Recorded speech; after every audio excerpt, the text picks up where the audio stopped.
دەمباش تەمەشەوانên هێژا و برێز ئەز عادلە ئەحمەدم زێگەشتان و چاژ ئارکێژوەرە پێشکەش بکەم لێ دەستپێکەدا چەند گرنگترین سەرنوچە. ئەنجومەنە نیشتیمانیا کوردی جوینێک لە باژارێ قامشلۆل دارخست.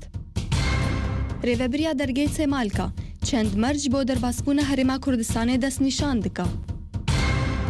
جۆن ماکین جنێفا دووە سەر ناکەوە چوونە ئەسەد لەسەر دەستهلاتێ دوورە. فشارên Rojavayî ji bo derbazkirina alîkariyan ji dorpêçkiran re li Sûriyê li ser Esed tên kirin. Di encama bermîlên mayînkirî 85 kes li Helebê hatin kuştin. Lavrov Rûsya bi tenê nikare krîza Sûriyê çareser bike.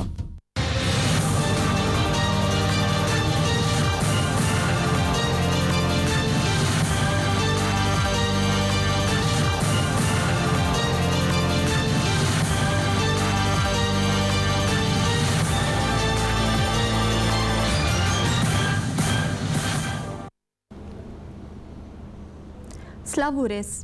ئیرۆ دەمژمێر یازدەی سبێ بدەما قامشلۆ ئەنجومەنە نیشتیمانیا کوردی جوینێک لە باژارێ قامشلۆل دارخست. هەروها و لەگۆر ئاگاهیên di hindirê civînê civîn bi 43 endamên ji eslê 67 endaman birêve çû. Bi sedema alûzbûnarê ku endamên ji Kobanî û Efrînê nikarîbûn hazir bibin. Mijara serekeya ku civîn li ser hatî darxistin, ragirtina endametiya her du partiyên çep سەرۆکê ئەنجومەنە جیبجیکار یا کانتۆنا جەزیرê ئەکرەم حسۆ mijara Cinêfê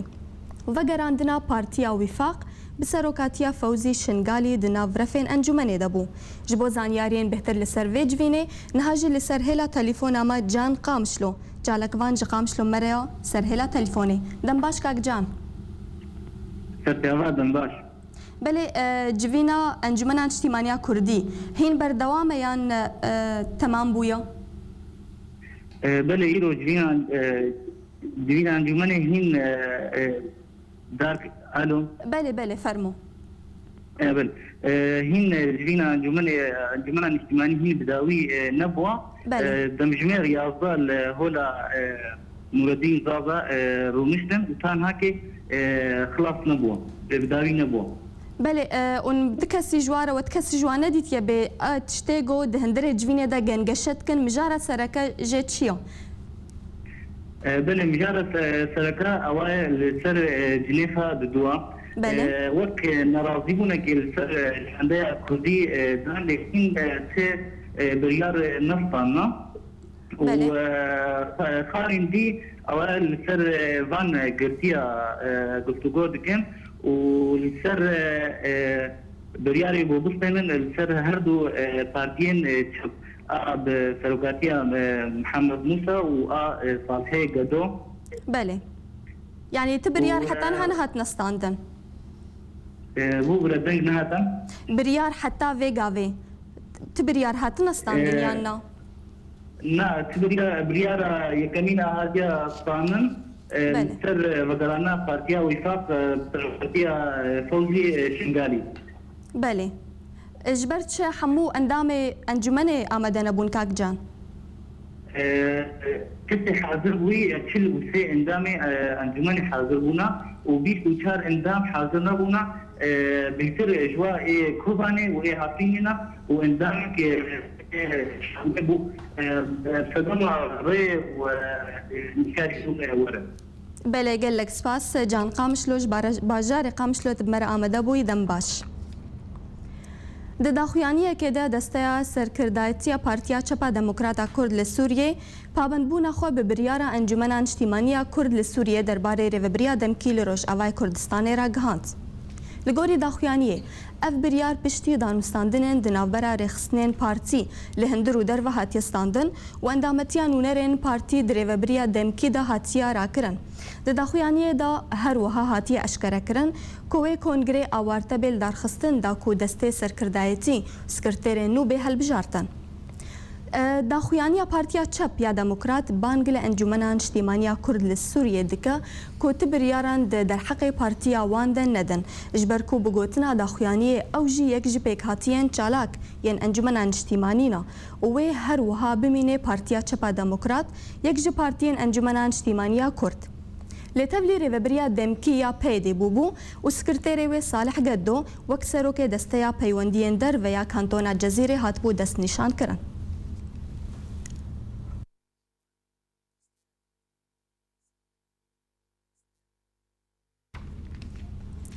Bi sedema piraniya kesên ku dixwazin derbasî Herêma Kurdistanê bibin, rêveberiya dergê Sêmalka di biryarekê de daxuya kirin ku wê ji desteyên tenduristî li Rojavayê Kurdistanê xwestiya ku raporteke pizîşkî bidin kesên nexweş yên ku pêwîstiya wan bi çareseriya tenduristî heye. Zanyariyên bihtir di vê raportê de.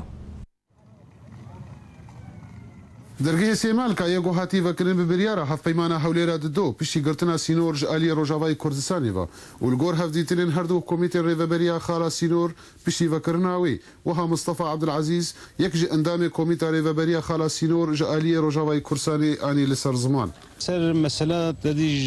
اتفاقية كوهاتي جرن دري سماركا جبوي حمي حالات إنسانية لأكيد نجبو كوجبرية جبو رجاوي كردستان جملة خفالة نبي يك جو حالات إنسانية جي نخوشي أو نخوشي جي جلك حس لجوي لكن بجلك أساليب الملتوي وداروا الجم تخطورة وراشتين مزورتين ورابورين مزورتين مستخدتين جبو بقربن بالبنا بين خوشيرة درباز بن يعني بروجا بكي هالروج بكي بصدام رابوري سختن جمع سماركا فجوي ما فورميل دينا ما أونا راستيا و رابورا ما بمجلس صحيفة جريدان ده بالمسؤولية هو شخصي ده اللي في شا دادبها واللي في شا قانوني مسؤول من صحة التقارير خده وقتی گلگ راپورتن ایدی کسی نخوش نخوش درباز دبی این نخوش دمینه دخته کی مازن شده بی تنê di navbera her du komîta de mala tenê tu jî astenga dibê. خوارزیه من برازیه من زاروکی من کچا من هولیری بو من کاری وزارم اثباتك نبي كلكك نبي تشتك نبي ازهرم Yani وەکو te tefeyde ziyareta xwe nekî. لا ازهاتم عذاب بعذاب زي قرم مجبوع علاجك كشكاخة مضطرم يعني فلك نادن ما وزي هرم الودا اجباري زي علاج بكم وفقرم ملك ان شاء الله عم بحاولين ان علاجه يبكملين الودا الكردستاني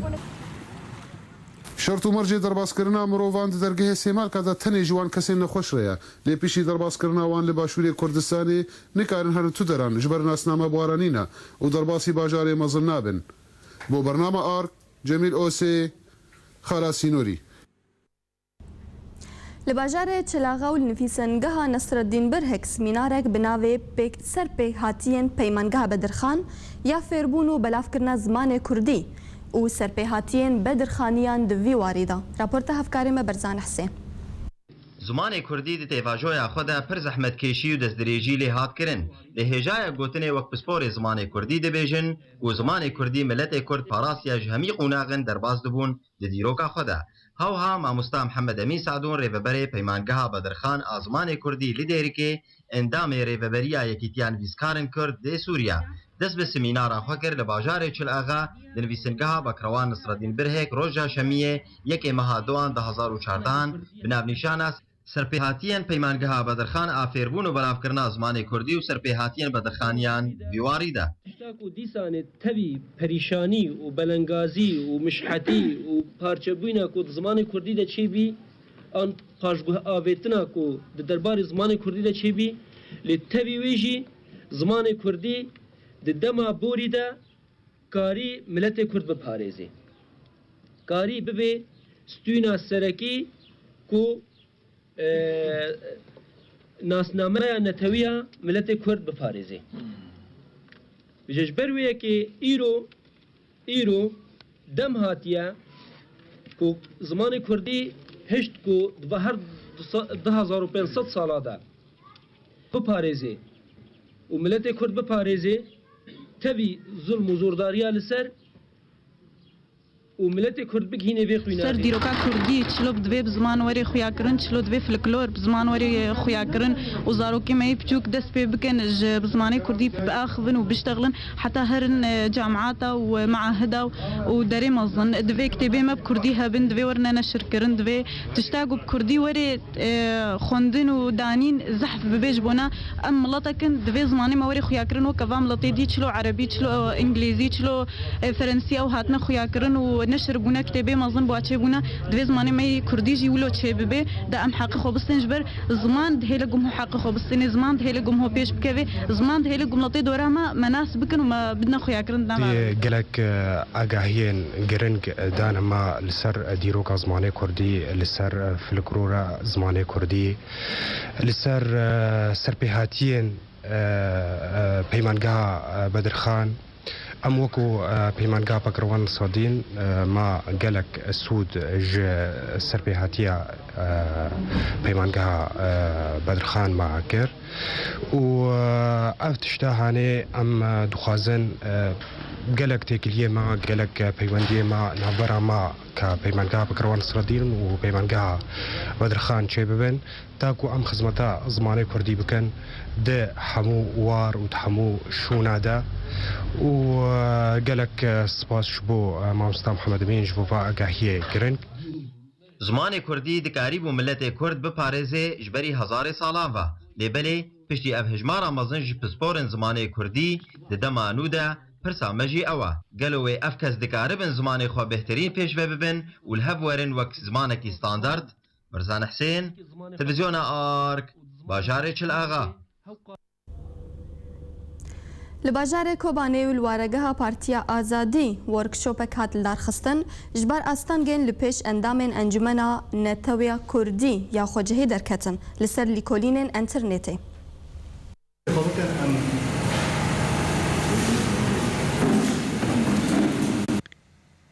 ji ber astangiyên li pêş endamên Encumena Netewî Kurdî ya xwecihî li bajarê Kobanê derketin li ser lêkolînên di internetê de workshopek vekirin li wergehê Partiya Azadî li ser afirandinên lêkolînên di internetê de.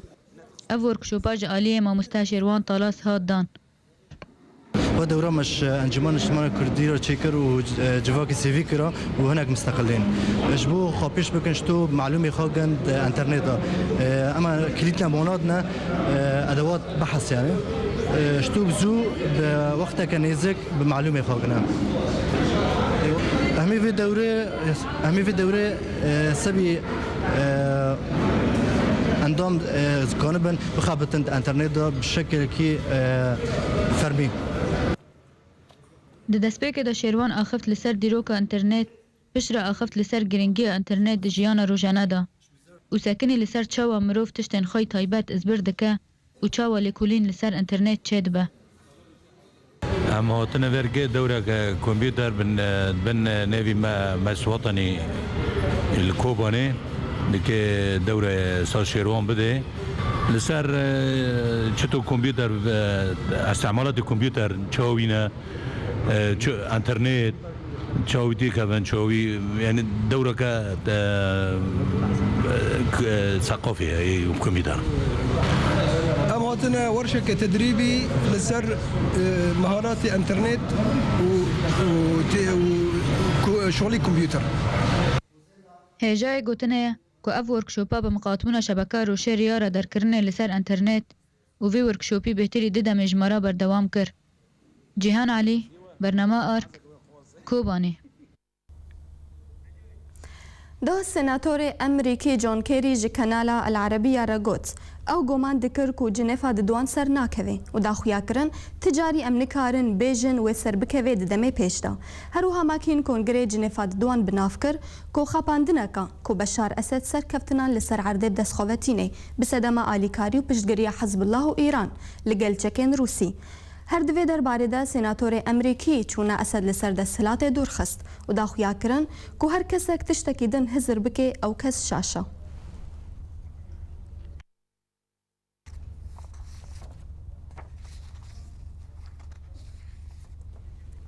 بله تمشوان هجا نهاجی لسر جنیفا دوان کاک محمود برو روزنامه‌وان جنر و جیب مره سر هلا تلفونی دم باش کاک محمود. چاوا سیاست مدار محمود برو بله ببوره سیاست مدار کاک محمود رایات چه لسر و خوندنا روسیا جشاندا اپوزیسیونی را بله و خوندنا روسیا شاندا اپوزیسیونی را هلبته او پلانا انترناسیونالی ناف دولتی که ایروز آراده یا اگر ایرو اسرائیل جنیف پیک نوی درنگتر بمینه هلبته او دخوازن به شکل که آن به ایدی پلانا بسیری جنیفا دوی وقت برجی مدست نشان کریه یعنی روسیا به یعنی امریکا به و خوندنا شنبه اوش بو قوانا قانع بکن تکز بکن لسر وانا او پلانا خویا کو آماده ناف دستیواده وقت الهیزه ناف دولتی قاربن وینا لسر عرضی تطبیق بکن او جی لسر جنیفه هنتشت هنا براسي مثلا جنيفه هنتشنا بالكيش هنا يعني وقتی کو ایرو ائتلاف و هفتیمانا اپوزیسیون بهفدور رودنن ببنا وقت دشهی که نشتمانیش بو چار سریک نشتمانی ابناجی تذکریکن گلک مظنتینی آرید هولا سیاسی الگور پرنسیپ و مورال سیاسی هم هیویدارن و ملت جوی نقطه اشیاء فرمو بله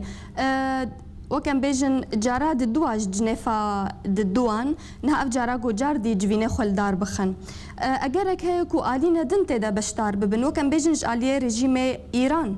برايتا چبان دورا و آليه نهوي هبل سر جنيفا دوان باوريا مد بشداريا هن هيزن نو آلیگری ایران بنیه که بن حموشی وقت میدان قادا سیاسی شطرنج اکتیده پیدا بکی ورد بنظر جورتین نظر داوی انجام ویجید و گرن پلان اخوا چار سریا خوی گودانینا يعني ايرو روج جنيفا يكيدا قالك امل سوابق خوفا جنيفا يكيدا هر تشتي بو تكسكر بون تاكيد كربون بين اني بر ادي كرن حضاني هاتنا جنيفا دوا دا جيد د گفتگوين يكمي وسركي وادا ترتشتي آراها ترتشتي جرينج هاتنا قولي يعني زلال دبي كوديسا كرد كاغذا كردا هنكي وقت بي بن بيد بي نهنكي سكارن بيجم حتى رادا يكي مظن اي مجمرة امريكا روسيا ايران دنيا حمو راستا ام دكارن بي مهم من ليج ما كردار مهمترين تشت اويا ام كينا امي شبكن هيزا مچي ام دكارن چاوار ريكتنا كردا چيكن فانينا هيز ندي دباور يامداك وهرتنا بيدتا جيل سر ميدان الشطرنجي جبو خاطر تالي بي كشملك ماتو بلانا خو بيك بينا بله وەک هەمەد نوچە خۆ دەژیریت جۆن ماکین دەبێژێ جنێفا دوا بسەر ناکەوێ تجاریژی بسەر ناکەوێ و چوونە ئەسەجی لەسەر دەسەلاتێ دوورە ئەڤیەک باشە برایاتە ژبەر چە ینی وەکوا گوتنا تێن گوتن هین جنێف تشتێک ژێ نەقەدەهایە بله راسته يعني او جون مايكن اناليزوانكي برسبوركي زاناي پر بهيز وبقوته ام كان بيجن جنگي راستي وديناموي امريكا بتبعيه زلهيزا منظم سيدا واغاي دنياينا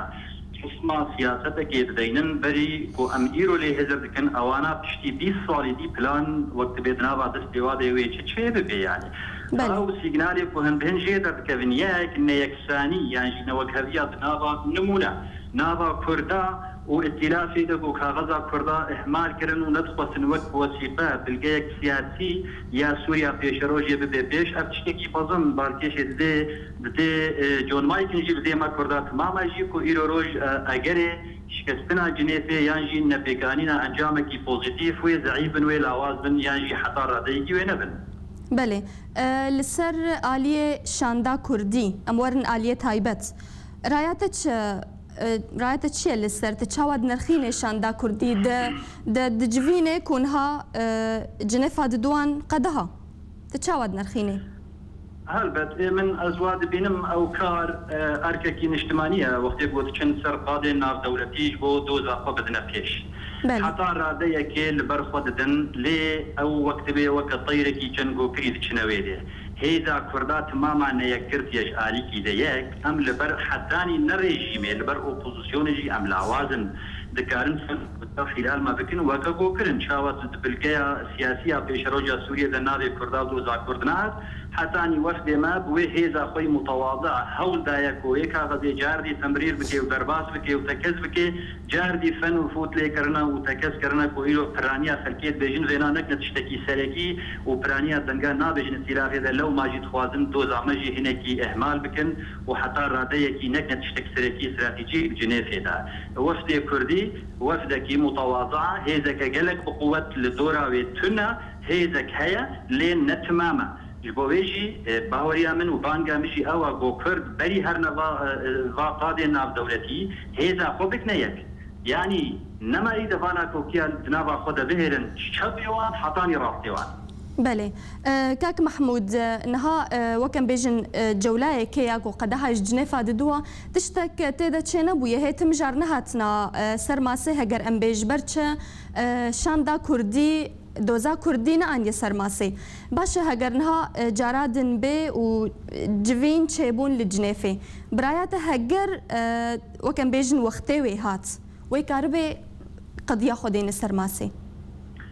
هلبتا دباوريا مدى وقت مبوب وي همتا خب وي قوتا خوي متواضع يعني وقت ازبيد بجمنا معناوي ازوات ندكم هلبتا ازبينم او قوت حين تمام كريا هيزا كردا هيزا قلي كرد سوريا نا او تنيا هيزا كتيجي هيا حتاني قالك واري سياسي قاضي سياسي ده بكهنا ناكوكية من الملاني وازازية وهبدو تيشيرن هبدو عادز دكن لي جبلي واجي هيزي كردي هني يكو افكاري وبرنامجي وان هيزيكي وانا دكارن قفتو قيل قال هبدو بكن بكي ماني كاردن حد هري مظن خلكيل دورا خو بيش بكن بو هيزا كي تشكيل بكن بيك دنكي بيك رنكي بيك هلوستي هرنا بيش جبلي وينا نجني فاسيا ونيا شارا ونيا دهاجي بهوريا مدا ويتشكي جمرنا كيش برغو فقير ورشود دي كردا سرقوت وبشتغالا دچنا ميدانا كيفراتا سياسي بله يعني براياتا جويني بين الجور تشتي مديتي في جولاي كده ونها مثلا وكان بيجن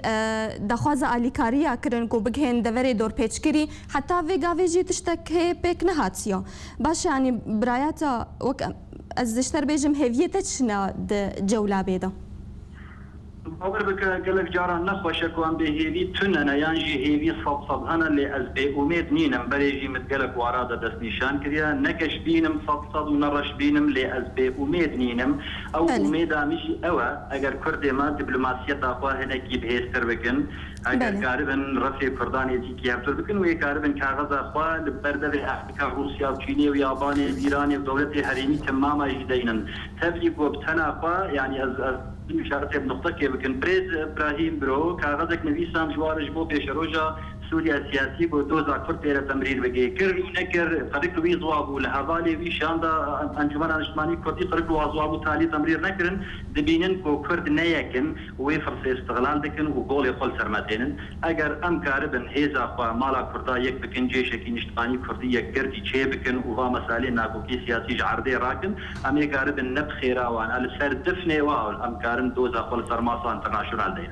بله گلک سپاس محمود برو سیاست مدار جنروج مربوط سر هلا تلفون دنباش بله تمشوان هجا نهاجي ام دچن عالیه مهوان خال استودیو دکتور redwan badînî اندام تکنیکی شاندا جنیفا دوان بخیر به دکتور زور سپاس بله وکم زاننت یک اندام کمیتا رگهاندنه بوی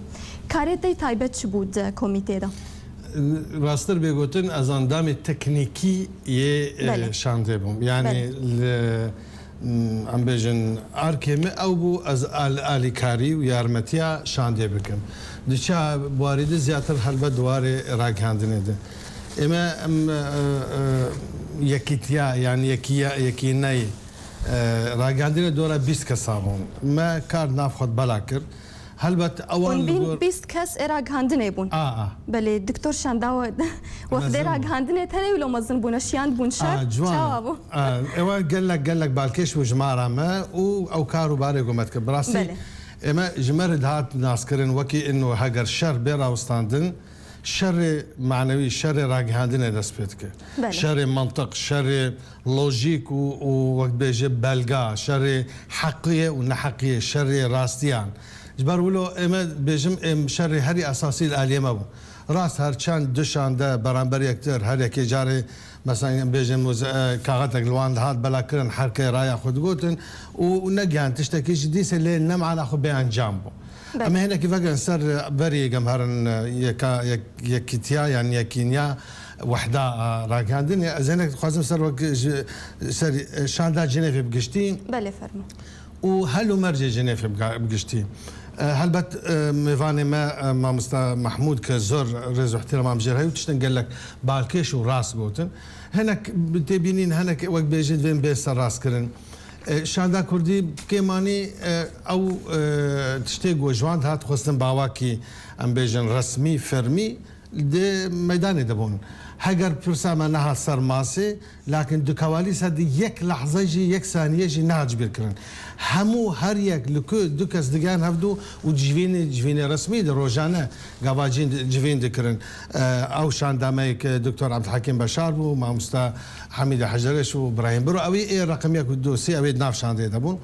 وان بي بوستانا بي ماندوبون روج بروج وقال وان كاسي بيوانديدار شروفات كرن قصات كرن ودعو دكرن مثلا او مذكرات وهاتمون في ساندنش قبل ما مستا ابراهيم برو هاتمون ساندنش علي حمو كواليسيون هاتمون ساندن دور دي لابدو نكر مستر دارشتن صار سياغات ام بيجن كرد شي جوان لازم دور دي هناك شك وقمان ابو مستا ابراهيم جيغوت ويدي جيغوت اما حمو شك ذكر انه قال له دبي امانه باش مره درباس كربن يعني قوابا ما حمو خد وقت بيجي خديت مستهدف وامن اي ود جارك ام برخو بدن ما قشات قوت ام شانداك دو بارتي سي بارتي لها دورو نشتني يعني جي الجيك اعتيادي شامي حلبي يعني جي ديتر ام لشاندك ام لقال شاندا حكومتي اللي صار اصلا هاري برزو بلن تشل دولات لما تماشات كونوا قداري لكن حمو قوتنا متي ورقراندن حمو زمانه يعني جرك قوتنا مي اتي خستن اقو ملتي مد جمار قوتي ودبيج وبردوام البندانه قام دنجي مهروان وتشتي ما خوازن بيجن ما قلت ام وي بيجن او مثلا دفي اف جي بي قلت جنيف نبو برسا كرديبو يعني كشا دروسبونا جنيفا دوا بردواميان جنيفا يكيبو جنيفا كيجي وقت بيراوا دبي يك ودبي تو اوي جنرالي سوداني داوي هاد شاندا وفي عنان ونظام شي بو جنيفا يكي شش برنسبي ويهابون خاله هري اساسي سركي او بو اغوغ اليتك بي دروس كرن حكومتك انتقالي هيئك انتقالي جو ولات بريف بيبا حتى هالبجاردن الشرعي وهمو اولات بيواندار مراقبه كن وبزان وبراس راني تبجي كرن ديما جنيفا ددوا بردواميه جنيفا كيبو اما ما قال لك يتخص وما كرجي يعني انا في خطاب جربه اخير امد طياري دم دهاتن او اخر جار يعني ديس ما قلتنا كردي قلتنا كردتنا ما قبولناك بله هي قلتنا اخير ديس بحث كرد كريتي دبيجي او ريجيم اغو سلب الكرد السوريين حقوقهم وهوياتهم ونزاع شيء لا يمكن ان يحملوا وقت بيجي هويه سوريه وقضاياها يعني اما جب شاكور كلشرو حقوقي وان ما في وان هاتن وقت بيجي نحسب كردن بمعنى اما بيغومان ملتهم البنده تشكي جوله مستر شك وقوماتنا ام بخوا بحاجات التوثيق كرناها بونا اخونا الويده ايرو قبا بحثا ما بخوا دجاره قبا بوحده اعلامير بمرونش احمد الجربه مجرقو مغو استخوازي اشتر هستي خو تاني بيجم يا هستي ملت بيجم بله شيغاتا كيمك بيجي مثلا دبلوماسي بلكي هناك هات قبول كرن ليج اليين نافروك اخذ كيمبو ملت البنده مي ملت العنات ما بين افا لحظات تاريخيه ام هاتين الدواروجا سوريا تحديدا كنت ما باور ياخذ واني ام كضمي وابونا انا بحثي حمد بحثي مثلا ديمقراطيه كان بس ما في مروف كان جناد كان منداله تشتكي نامين ناكن سوريا جوبي باشه اما ضحيه وقربانيه تبقى كردي تاني قربانيه وان ايجو كاسي به هو يمانه او ايجو مارين لونج دي جاركا ما جابتكم جو تمون او ايجو بزندي هاتن فشارتن بيرد الايف اما قربانيه ما تاني ودسدو بينجي حزار حتى انها قربانيه وان مرينه لكن بساغيتين فشارتن يك يقول لك حتى هر وتيلك شخور يعني معالجات بك حسك قام شتنا بمسا تخطوري بزيش بسبور بشين جيك يدوخ معالجة يعني ما قبام بيجن ام نجو ام مدنيته فهم لكن نجو ام البيشا ام بيجن وفد جدار بيان وقاص خلق ما تماشات كم تخازن احراج بكن كيشا ما يكش كيشا هري اساسيه هو نبيجن اميديس بيجن هو نبيجن اميديس وبين بيراوا اخر جار قبا برز امام ابراهيم برو قبا او تشغا قوت ودستي خوش بما قشا بشقريا بكر ما قو ايما ياك اشتغلت في ام قش بش ويبن ام لا حدود قصاد كان صياغتك هاري معقول هاري باش هاري راس هاري دبلوماسي جارد بينن لكن ام دلي نابن قبا مثلا قشتي قوت ناخذ قال لك جارك هنا كانت قلت يا اخي ما او شها غلط بويه تو تينقشتي دي سمان بشتاوي ما قول حاجه غلط برا بنفساندن بيجن ما تشتك ما حضرك جنبسان ما هيش بوان ما حضرك مدان نفساندن دكتور عبد الحكيم بشار ونافيتشي ما هذه البحرة نفساندن وكي ياك هجر كاك ابراهيم غلط يجتبه او اعتذارك هجر راسبه او بربرسيارن وجرك ليفجر وجنف بس الراس كرن يعني اما تواني وتخاذل ما نكري ما لكن اوان قشا هماد قلت نكن وقاهره نكن وك تونس نكن وك نظام يعني اوان بربو هاول دان جماعه اش بكن ايماجي منتشبون مثلا ما شخصيبو ما ندخل نافي كرداجي وهر جاري اوي ممتعض اوي حمود كيفن هر جاري ما باواك زور معقول ومنطقي انا ما كيشاني بيشاوان ما بوان دا قبول كرن وما جوج هجر أواد مذكرة جو أمسر نرازي بون هاتي بتقديم كرن باشمرة وقناه كي جامي وقناه باربكن وأم برنامج حتى قلنا سحاب جهاد كرن لكن حموا بهدور قلتن ما جو باشتري أم برنامج بكن بيشي هي بله كا ام ديست وجرن بله أعلم أم دورة بيس عن وقت جو برافو أفرم أم جبرجو جوا شر توبو تنقارا دوستي شر اشتي جي وقت بردامية شر لكن بميثود بامبراز ها وك قال لك سياسه المداري من افدان الدنيا في بيجن روشه اشتي واراميه ديجي من الملانيه كي صراع كي دانو سندنا كي بيش برغك هي ام هاوددن دوي ديجي سركفتي اما روجانا اما هلبت ازنا خذ حمو تفاصيل تشتن هنا نايغوتن او يجو حاضر بالنافويه كينيدن ما روج بروج وقت بيجي لي مو كلي يجي جوتني مفتاحي جوتني كليل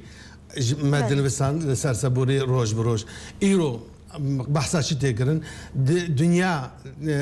ادو شنو هالسانغان دكرن شنو تقييم نرخاندن كرن ام تشقاسي بالانسي ما منطقي ما حجتي ما براهيني ما ادله ما بلقي ما لشي درجه هبون وخردبون خلق البند رقم ابون تبقى فات خطاب اخو وتار اخو راستي مثلا ملتكي اوان دام شعر زاو بسبور وروجنما وان هاتنا ودبلوماسي وان جارك بمنطقه كبر بلند تريكت جوار بيجي او تشتيجو امد بيجي منطقه ما ابي قبا ابو بحسن مثلا درباس كرنا الي كارياج بونا مساعدات انسانيه امروفي بله وشغي ما يك بيك غوطه لغوت هذا چند صد انسان مانه به آوونان دور پیشکری به درمان و به انسان چه ما حول دا یکسر دیجی عین جی گملین جی حول بدن آنها روشای بلکه هناك انا راح ساقم قصدك كنتين كوشتنتين بشكل ما بلقي هري داوي ما دام بردستوان ما تقولن وروجنموان مجناف ام بجن اخافتن قال روجنما الجور ناوشان وهريمان ما دا بشكر بو مثلا ايمي روسي وفرنسي بو حمو بجن كسي حدود زمانه من او استلام كرو هنا كادي اما جم صحافه امريكي استلام كرون او خلك الويدا وليدي كسيدنا ودا دكتور شكو داريبون بهتريوا ام نيفون تقريبا تكار بيجي نيفي سوري بون نيفي شركتك خاص تايبتها بو اواجو قبما الي كاريا متكر والي او بروفيشنال هل سانغاندش كان الشرح وقت بيجي المضمون قوتها سباكتها صياغتها تشتا روج بروج او تشتيجو جركه ام دبيجن دي خطابا بدبي دوباره كردن مبادئ ما برنسيب ما او فايل جو دوسيه يك بيك ايجو ما لتا مشاكل بيجي مثلا ما في مروف چند کس به چه هاوی لکوی هاتن گرتن هاتن تعذیب کردن مثلا پیوستی هبو به صورت نه فحموه ثاني همو ما تشتكن بروش بروش نمو شانداما اما تقريبا شانداد مستر بو اما اجو وقت تقريبا نظامك هم شبه عسكري ما ساعد حاجتني حتى نه ده ام كاردبون يعني ما اوانا روج بروج ام بجن صحافه عربيه خانه رقميه كا سركيه اوي جوهري اوني امبيانس شد كان اوني اوي جو راي عام تشكيل كان يعني بارا مزن جوتارا بيجن نامنا تويدش بو تي راستكرن بو راي قشتي اون عربي هرمي نيف دولتي جي مثلا بيجن دي تلفزيون دي 4 5 تلفزيوني هري مثلا هن اودينس وان قشتيكا دبا قيصر اوي دي هموان بهافره تذكر ام بيجن سي ان ان بي بي سي سكاي الحره العربيه الجزيره وانا يعني قوات اودينس وان هما بجميري وايدو تقريبا بك بني يعني قوات او مسو قركر تا خطاب اخو جاند وام بيوندي تبوان السراس بو وشغله تقريبا تقارب بيجتا ادائك باشكر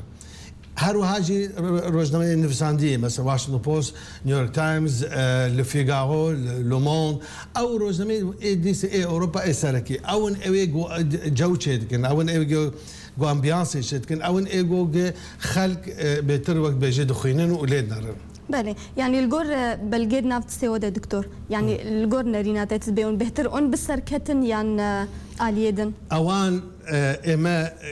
ديك جي تشتي لوجيك منطقي وما براور ذكر ام بتشهاتنا او بتشهاتنا بله ام تشخوازن او تشخوازن ام جارا اول بدنجي برزو بلند ام بحكومتها وبمرر ندشت ما في ما قبول نذكر تاني زمان الثاني قلت توبا فهم ذكر او جي ام نجي عند الدركه ام انا ما منطقي دان وسندني ما بيرغارد ام لسر ماسا كيد اورتامر مبعوث اممي وعربي نامر دشوتي او قلت نامد غزوان او اند جار اول بو حكومتها ام بيجن حكومتها ولاتي ما اس اغو شار عقد لسر دسلاتي جار اول بو مجبور بشاهده حبونا شاهده لمجهود داري بك خلك فهم كر بكيشا واريشا ملت السوري شي خلك فهم كر ايرو داخواز ملت السوري شي اما مدغو ام تخوازن ديمقراطيتي واندغو اسد مدغو ام تخوازن ما في مرو واندغو اسد بكدار مدغو ام تخوازن روشا سوريا بكن تعدديات وبر اين وبر نتوا وبر نزاشي كاوي اسد كر اما خطابه مودرن خطابه وان ادوا كوتيبو باش مايبو اما ما خلكي وقت امدديت الوقت او كسي تين بيشنا كن بجبون دهاتو او كسي باش ماي دوبون جبرفان حموتشتا خلكي قش تقول هنا كان شو مطالبه دكن محاسبه نظام اخوي كيف دكن اغو تاريخ قشتك خوين وخوين ريتن وكشتن وما ويران كرنه وهنا هنا دعاء دكن او كارن باشتر بزمان عصر ولات اخر ولات اخر ريك بخن وكاربن وقت بجنو نري حقيقي ورسقينا ملتي اخوان جبروا دي خطاب جوازهم ما هول دا قد اموان تكلي نكن امن دعوت كن في حكمه جو يك آلي يك لا يك حزب يك نتاو يك زمان يك نظام شيء او حجته بهانيوان بوش درخن فانا درخن ام كسي ام بجن فانا ام الفرن ام حمل الفرن راسته ام امجي حتى داوي بهفدور نوقاسي ام بيجن راس بون ياجي حتى داوي هفدور ناس ذكر حتى داوي تيزي هفدور ما دابش ذكر ليه تشتكي هبش ما بين مذهبو ام قش بو سوريا نه كاردكن ام قش خوازن هبن الناس نامي حتى طائفيته وقبلي وقوميه ابناي معنا اخوة وانا عيبك ونعارك ما قبل وطنيتك مسالك نتوي هتبا دروس كرن مساله خو بيبرز كربا سوريا تاخو مجبر فدينا كربا وجه مبانا اندام هين بارازو اخو اراده اخو جي خو قلت ما ميرونشتي بانا بس وان اب ما في حقي ما في رواج مثلا وان امهشتن بين اصلا ما بنافولات خدنا ما بون لاجئ وان ما في خوي هري سروشتي هري طبيعي ما في خوي سياسي به بجارتون دنگه خو ازادي بيجه ام جوان حمو ما في سروشتي وروا ام بباركر بون وجه اما ام بون ايجو خلط البنده ئاخافتنا منە بەندە وەک بێژێ پەیاما منش بۆ دوا ڕۆژ نە ئێوان ئەو بوون ئێگۆ وان شتێ خۆی ئێگۆ زولم و زۆر پێکردن دخواستن وان ئالات و میکانیزمانە بپارێزن. بەێ یعنی دکتۆر نها دەماوە داوا مافێ خۆت کرد لێ دەرێ یان وەکەم بێژن مافێ مرۆڤ و هەلبەت وە بەلگاوە پێشواتکردن بەلگێمە ئەڤن لەسەر گرتی ئەم بێژن لەسەر دەوێت دۆر پێشکری باشە گاواوە دگۆ بەرە ئەسد شونا خۆ بمێنێ بمینێ باشەوە چ بەلگە تەقدیم تکرد عەدلەخان ئێمە ئانا تقریبا ژ هەموو وان کەسێ پەیوەندیدار ئێگۆلمە تەماشات کرد وەک مگۆ ژغینی وان چل وڵاتێک هاتبوون تقریبا تکار بێژە حشتێ نۆت وڵاتی ئێگۆ ناف سیاسەتێ دەنێ بەلکی یەک دو وڵاتی ئەمریکا لاتینی یانژی ئاسیا دوور کێم زێدا و قاسی ئەم بێژە حتا داوی بایەخ نەدابن احتمام نەدابن ئەوەی دگەش میساجێمە پەیامێمە دۆکومنت دەکردن تەسجیل دەکردن تەوسیق دەکردن و پر بوردی حتا معنێ هەری ڕاست ئێڤەکری ژوان گوتن و میساج و پەیامێمە بۆ خۆقەی دەکردن ji ber wilo ئێمە بێژم یعنی ئەوەهانێ هەبوونا وقاسە ژمارەکێک جار مەزن ji ئەندامێ زۆر ئەکتیڤ و چالاک ئێ نابنەتەوی حاضر بوون کێشامە یارمەتی ئەمە بدەن ئالیکاریامە بکەن ئەم کێشا خۆ بخۆ لاکن بەشداریاوان و بشەهادەتاوان ئەم کارمە چارەسەر بکەش بەر وڵۆژی زۆر گرنگ بوو بۆ مە هەمووان گۆ ئەم کێشاخوا لێ دەکێ ڕۆژ نەمینە پێنەشتان ڕۆژ نەمێنێت کەوالی سادێ ئەو کەسێ پەیوەندداردێ ئەموار حاضر نەکەن ئەم داڕشتنێ هەری منطقی هەرێک ئێگۆ بێت قبولکردن باوەری ئەمەدێ ئەوەی ئاناگای ئاستەکەی گۆ مایە ینی گاوەک تەنێ مایە ئەوژی وێ بێ دەست نیشانکردن ئێمە مەگۆت گاوا گۆ مامۆستا براهیم برۆ پێ کرد ئەو وایە یعنی حاضرێ ئەم مەبوان داناسکردنجی نکان تشکی بێمە بدزی بکەن مەبوان داناسکردنجی هەگەر ئەوە نابێمە تێتنە بە دەنگێمە تێتنە تعبیرە ئێرادامە نەکە ئەمێ نەناودانمێ بەردەوام ژێ نەکەن ئەوانە گشت قوتن ئەوانە گشت دەنگن ئەوانە گشت ئاستا فهمکردنا هەبوون ئەمە هەفتورەیە هەتا ئەو کەسی دیتر یانە مەسان بن ئەوەی ئەمریکی بن رووس بن ئەوان لور بوون مەگوهداری دکردن یعنی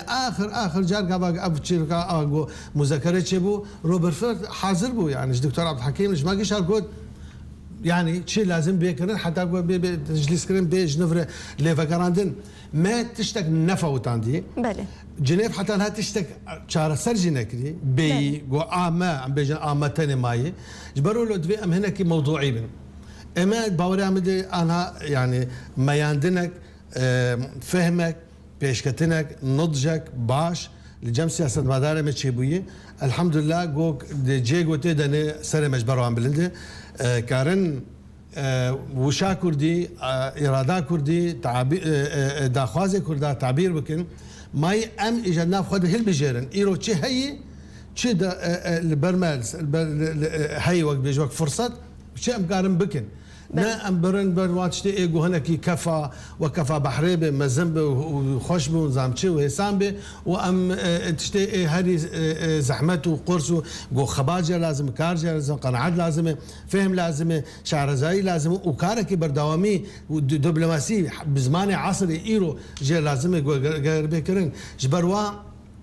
الترناتيفا متنا هاي قرفانا نكرن ئەمێ بدەن پێ حتا داوی بوی شێوەیە گو ئەمکارن وان کەسێک بمەوارەنێ هێم کێمانی نێڤیان ببن هەوارێمە نەت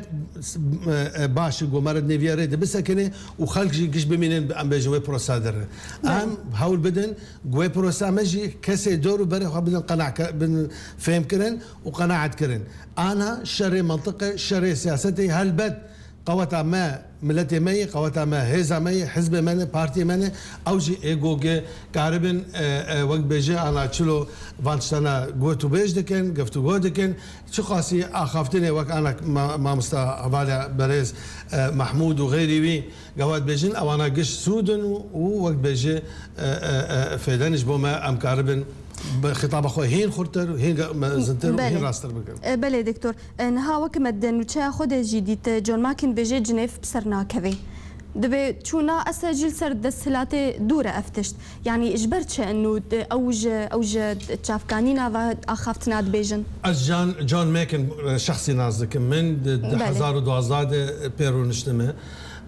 او كسكيج خوديه تيزك دبو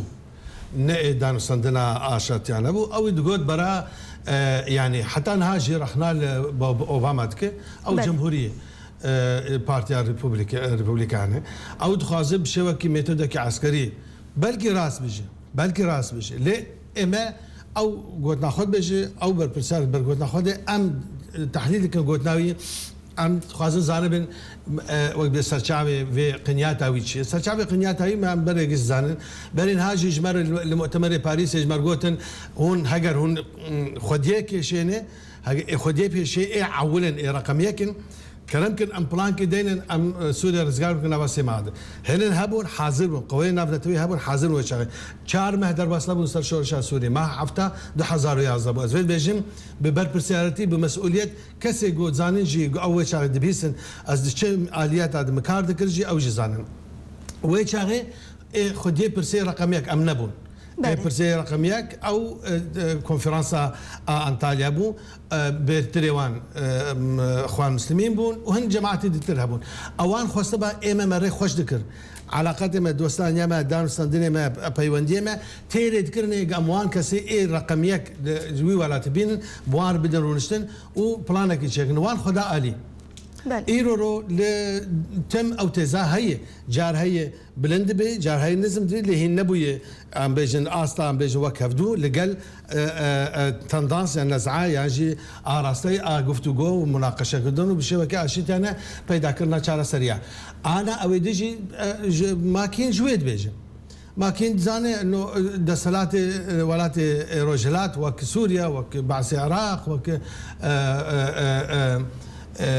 قذافي وان بهيساني دسلات برنادن او شالي دراسته لكن ويش قاسي بك في هجر انا بالسلاح التقليدي جو شر دكن لنا هندري سوريا كما سوريا دي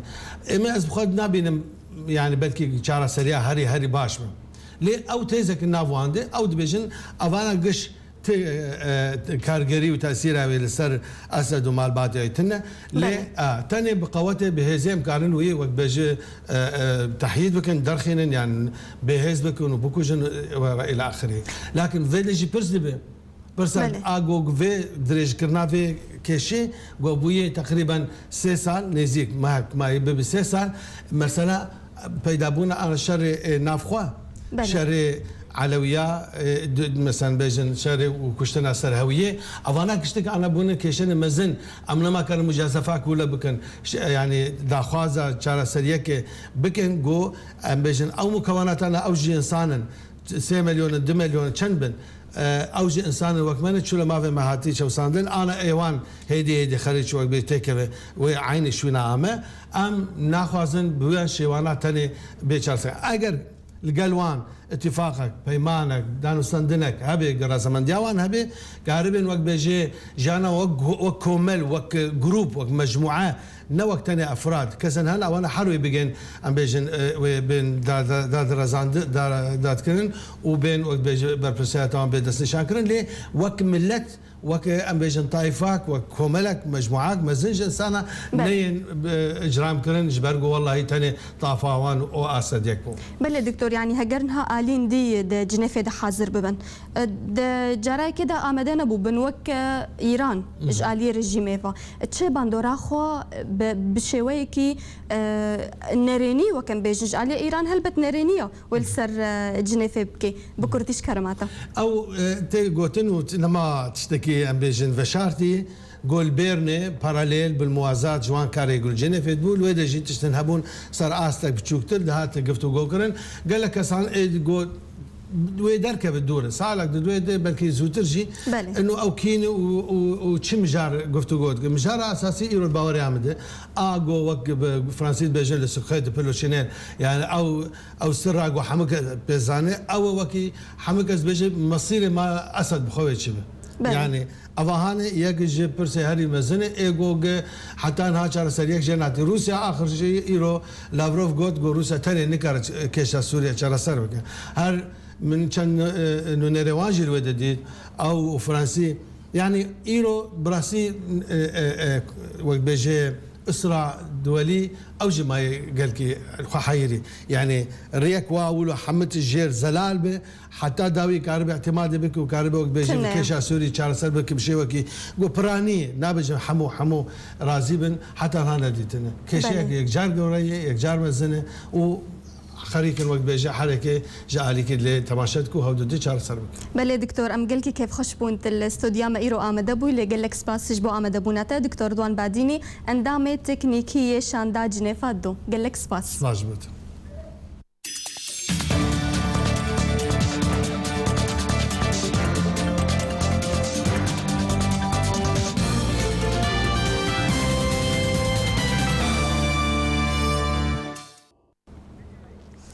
Di sala 1982 komkujiya bajarê Hemayê ku ji aliyê rejîma Esed ve hat kirin, tê de nêzîkî bi hezaran kes hatin kuştin. Zanyariyên bihtir di raporta hevkarê me Can Bapîr da.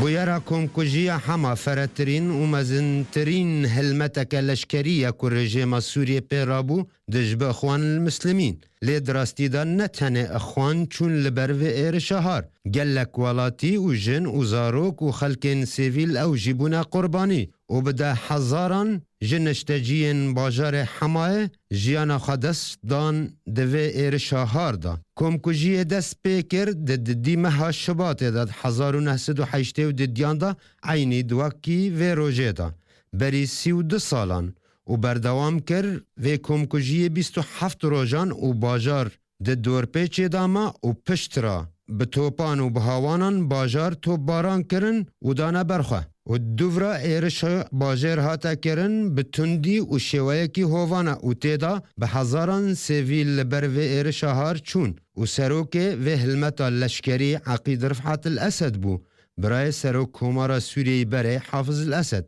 û tevî ku 32 sal bûriyan di ser vê komkujiyê ra ya ku dikeve navenda nexşeya Sûriyê lê ta niha jî dimînê cîdaxê û şewatê di dilê her yekî Sûrî da. Lê di van rojên dawî da û piştî dest bi şoreşê kir bi dehan komkujî li Sûrî hatin pêkanîn û tilî û îmza rejêmê li ser bû wekî Tiremsê û Hicêra û Dareya û Hilfayê û her wiha wê kuştin li Sûriyê berdewam bê ta ev rejêma xwînmij li ser desthilatê bê û civaka navnetewî bê biryar bimîne. Ji bo bernama Ark,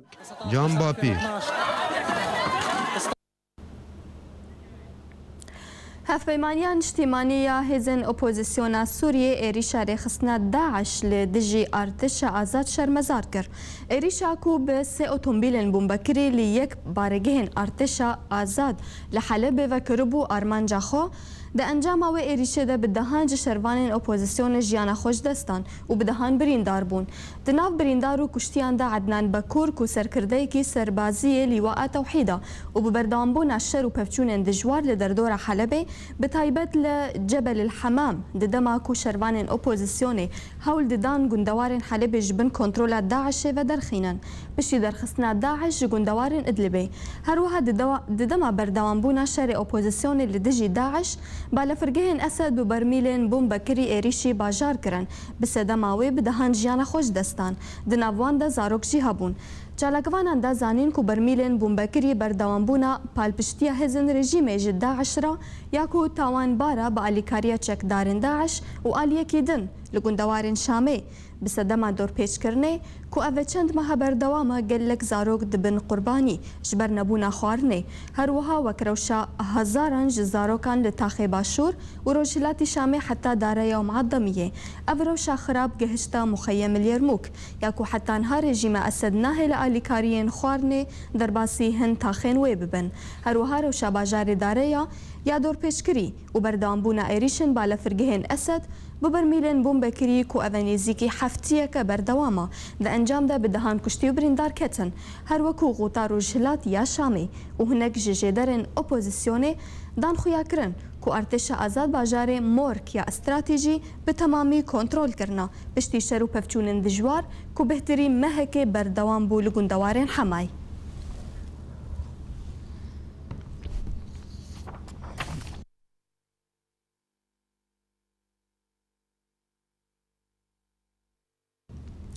پشتی راوستاندنا دانوستاندنên Cenêfa di duan derbarê Sûriyê welatên Rojavayî hewl didin û li gor diplomasên di netewên yekgirtî de got bêhtir fişarê li ser Şamê bikin ji bo destxistina hesaniyên baştir ji bo şandina alîkariyên mirovî û leskirin bi operasyona têk birina çekên kîmawî ku danûstandinên yekê di navbera rejîma Esed û opozisyona Sûrî bi navbînkara şandê nav dewletî Exder li İbrahîmî di encamê berçav jê derneketin û biryara wê di dehê vê mehê de dest pê bike.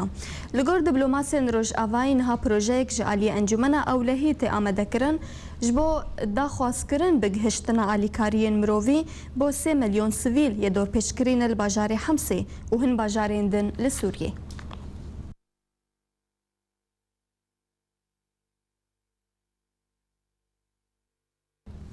îro Washington gotina wezîrê dervê Sûrî Welîd el-Muallim red kir derbarê ku diplomasên Emerîkî daxwaza danûstandinên rasterast kirina bi hemberê wan yê Sûrî di Kongrê Cenêfa di duan da. Her wiha ji aliyê xwe ve berdevka bi navê Wezareta Dervêya Emerîkî Cênib Sakî got Emerîka pêşinyar kiriye ku peywendî li gel berpirsên Sûrî bê kirin bi asta fermanbaran. Biriya şandê nav dewletî bo Sûriyê Exder el-İbrahîmî Sakî serbar kir qet ji aliyê me ve pêşinyar nehatiye kirin ku danûstandin bê kirin bi rejîma Esed ra bi şêweyekî rasterast. Wezîrê dervê Sûrî Welîd el-Muallim beriyan hat daxuyaniyekê ji şanda ragihandina Sûrî li ser pişta balafira şanda rejîmê de guhest bo Şamê got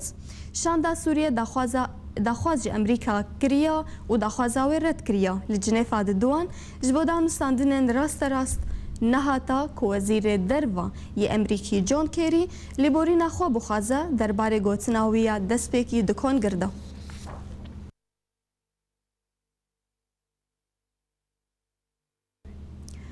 Rewangeha mafê mirovan li Sûriyê ragihand ku balafirên rejîmê doh bi bermîlên bombekirî bakurî bajarê Helebê topbaran kirina. Di encam de 85 kesan jiyana xwe ji destana. Di nav wan de 65 kesên sivîl hebûn. Rêveberê rawangehê Ramî Abdurrahman da zanîn ku balafirên rejîmê bêhtir taxên başûrî bajêr kirine armanca xwe û got ku piraniya kuştiyan hujmara wan bi temamî 85 kesin. Di nav wan de 33 kes xelkê taxa Terîqil Babin. Di nav wan de jî 6 zarok û 2 jin jî hene.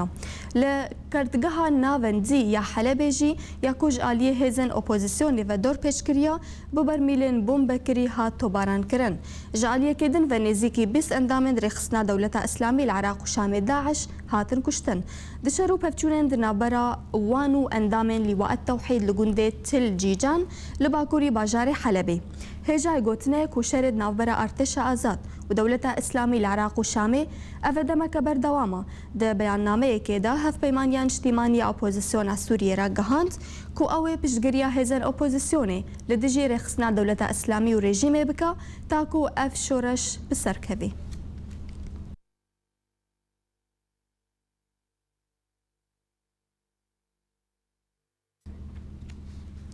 îro jêdera Sûriya mafê mirovan li Sûriyê ra gihand ku di rêjiya 3 salan di şerê Sûriyê de bêhtir ji 136,000 kes hatine kuştin. Di navadê nêzîkî 48,000 sivîlin. Hijmara zarokan yên hatin kuştin li gor heman jêderê nêzîkî 7,300 zarokin û 2,824 kesên din bi nasname hatine tomar kirin. Her wiha li gor amarên hatina kirin ku meha kanûna duwem ya herî xwînir ji bo ji destpêka şerê li Sûriyê ku tê de bêhtir ji 6,000 kes hatine kuştin. Hijmara kuştiyê ketîbeyên opozisyonê nêzîkî 2,000 hatin tomar kirin. Hijmara ew kesên di navrefên rejîmê milîşyatên wê gihiştin nêzîkî 54,000 kuştî. Jêdera Sûriya ku bi amarên xwe palpiştî bi komîtên pizîşkî û leşkerî û çalakvanan li qadê dike te kes kir ku gomane hijmar ji vê amarê gelek bêhtir be. Bi sedema tundiya şer û nehiştina alîkariyên mirovî û pizîşkî bo hundeverên dorpêçkirî.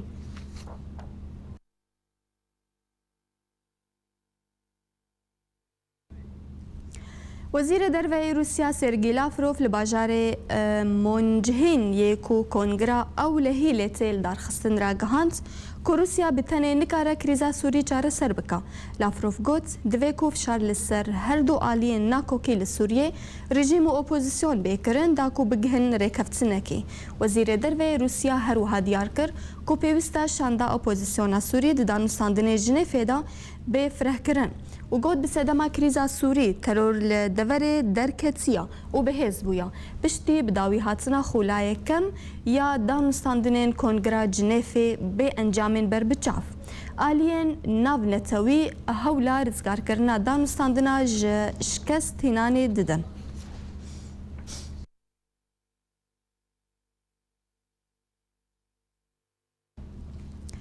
گره لیلان یا کو دکوه هرما سنجقه یک جه گرنگترین و مزنترین دوره شنواریا لروج آوای کردستانی یا خودی میجویه که کبنارا. فرمون هنو وی راپورتی. گره لیلان یل هرما سنجقه یک جه گرنگترین و مزنترین دوره شنواریا لروج آوای کردستانی. افگر جه شارکی کبنارا و هر سه چمین جراح صوبلاخ قطرانیه دگهشتن هفل دورا شار و بلندبونا گر هشت کو افشار بی پاراستن جدجمنان. اجنبی هاتنا جمل گند اثارات کولان و زود هاتین هفتشی سالتين دهات نجتفي دا مجوانه بو دهات نوكان بوارد شغلين حق دستي خوا بتشكي رمزي بو يعني دانا ما يعني هاي كان بوارد شغلين بتاع باخوا في ذاك مجوانه بو خدمات جمانه بو خدمات اجمل كرن زفتك ولا جمراني كتشكي تجمرناني ماني كاري بخانيك خواك الا بامري وانا تشكنا بو عندي مشوار رخصتك اني باحتما خانيك خوا ترميم كربانا في دا ما في دا هبو نجمر ابو غير ما بو واثار شنو كودي جمزاني درت خصني برن على اساس برنا ديري متحفه ديري د ساله 1978 دا شاندك امريكي سردانا جري ليلان كر جبو تشيكرنا ليكولينان وقالك آلاف وكلوبل هاتن ديتن وكو كوچكان بازار المزن مور بولك محرك جير وبيكر صاركت شغلي دي سالانه دهات صاركت شغلي طبقي عرضي درت خصن غرفه بون انسان درت كتن سريوا درت كات دوبرا مكتوبه بزماري البارشي قنت لفر درت كت حصد مكتوبه بزماري دركتن ايغو مكتوبه بزماري دشتغلي بزماري فاروق بو شقام شلومو بابي بينا معلم بو او سربحسا امريكي بو يا المانيا 4 سالا لغه خن سر حسابي حكومتي وإيداني هاتا فيدي وطبقي عديدة كت صار كد هات صار كد هات وآثاري ليلين قديم بود نوا كفايدي تربو وأبون لسري قرشي آلية باكر حلزون دركتن وكا حلزوني دراسي أو جيكي تيدت شغلين ما أفديد سوي لك درس كتن جير درت كتن تنوري بري درت كتن هجاي قوتني کو گری لیلان دورک شونواری کفنارا و دکوه نافبرا شاهنشین هوری ین روجهلات و روج آوا جگری لیلان میران کردو آرک تیوی من نوچه جواره قداندن امی سر نوچه البیراو بینن انجمن اجتماعی کردی جوینک لباجار قامشلول دارخست ریوبریا درگه سمالکا چند مرج بۆ دەرباسبوونە هەرێما کوردستانی دەست نیشان دکا. جۆن ماکین جنێفا دووە سەر ناکەوە چوونە ئەسەد لەسەر دەستهڵاتێ دوورە. فشارن ڕۆژ ئاواییش بۆ دەرباسکردنە ئالیکاریان ji دۆرپێچکرانرە لە سووریە لەسەر ئەسەد تێنکردن. دە ئەنجاما بەرمیلên ماینکری 85 کەس لە حەلەبێ هاتن کوشتن. لاڤرۆڤ رووسیا بتەنێ نکارە کریزا سووریە چارەسەر بکە.